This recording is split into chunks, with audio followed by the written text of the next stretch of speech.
Menga uy kerak, xonasi ko'p bo'lishi kerak, shaharning markazida yangi remonti bilan bo'lishi kerak degandingiz, yoki aynan mana shu xonadonimizni siz uchun unda mos keladi.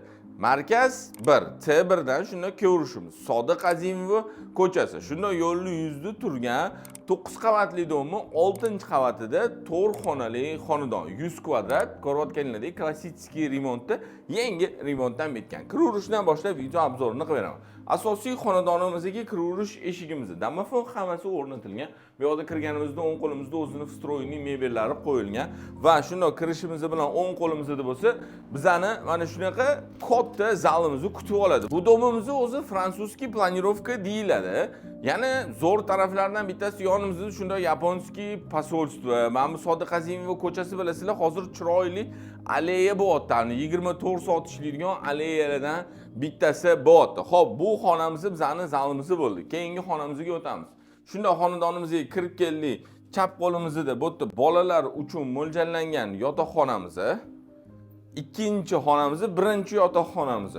Bu bizning 3-xonamiz, ikkinchi yotoqxonamiz bo'lyapti. Bunisi hozirgi yotoqxonamizga nisbatan kattaroq. Yo'ligimiz juda chiroyli, ko'rayotganingizdek mana shunaqa oynali, burchakli qilib juda chiroyli qilingan. Xo'p, kirdik, bu yoqda o'ng qo'limizda oshxona qismimiz joylashgan. Oshxonamizda hamma o'zini mebellari qo'yilgan, bu yoq tarafimizda o'tiradigan joyi, keyin mana bu oynadan videoni o'zingiz ko'rsangiz bo'ladi. Hozir katta juda remont ishlari olib borilyapti va yaqinda bu ko'chamizni juda chiroyli Toshkent shahrining gastronomический улицаларdan bittasida bo'ladi. Bu yerda bizda razdelniy sanuz yo'llarimiz joylashgan va keyingi xonamiz bo'lsa 4-xonamiz. 4-xonamiz bu yana bitta katta spalnamiz joylashgan. Shunda 4 ta полноценный xona, bitta zal, 3 ta yotoqxona. Dvorimizning ichida mashina qo'yish uchun joy bemalol, ya'ni parkovkasi bor alohida. Bu yerda bizda futbolniy stadion, детская игровая площадка, jitellarimiz uchun besedkalarigacha qilingan.